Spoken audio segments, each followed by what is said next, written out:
It isn't turning the other cheek, but may well be the next best thing. Resist fighting fire with fire, but instead maintain the ways of peace and diplomacy.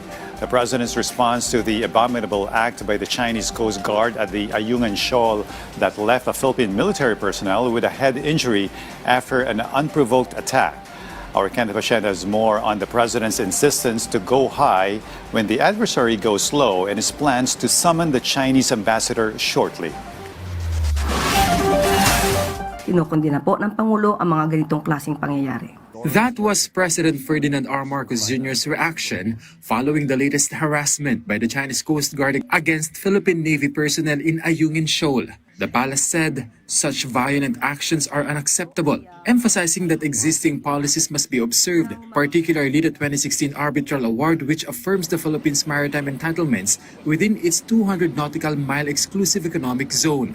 So hindi po din ninanais ng Pangulo ang ganitong mga klaseng insidente na siyang nagbibigay ng polisiya na dapat tayo ay tumugon sa mga ganitong klaseng mga insidente through a diplomatic manner.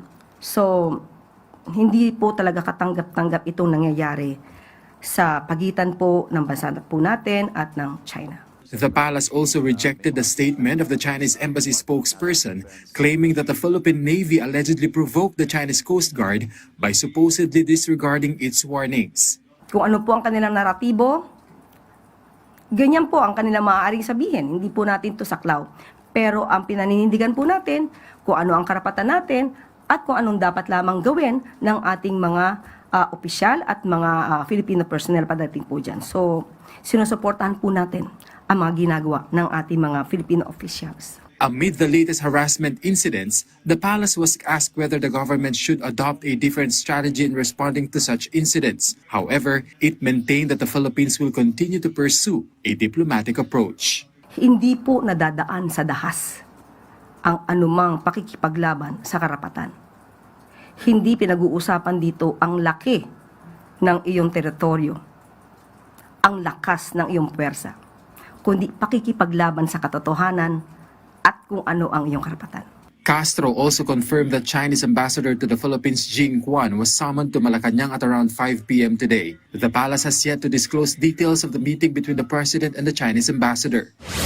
The palace also said that the Senate, acting as the impeachment court, has the authority to issue subpoenas for the tax and bank records of Vice President Sara Duterte if these are deemed necessary for the impeachment proceedings. For now, President Marcos has not received any request to authorize the release of the said records. According to the palace, it would be more appropriate for the impeachment court itself to issue the necessary subpoena or court order. Castro added that requiring the president's approval could create issues in future cases, considering that the president is also an impeachable official under the Constitution.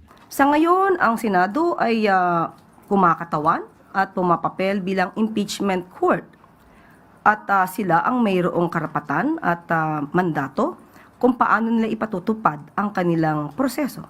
As for the President's upcoming State of the Nation Address or SONA, the palace confirmed that the PCO Chorale will perform the Philippine National Anthem during the President's 5th SONA. An in-house director from RTVM will oversee the entire event. According to the palace, this reflects the President's desire to keep his SONA simple.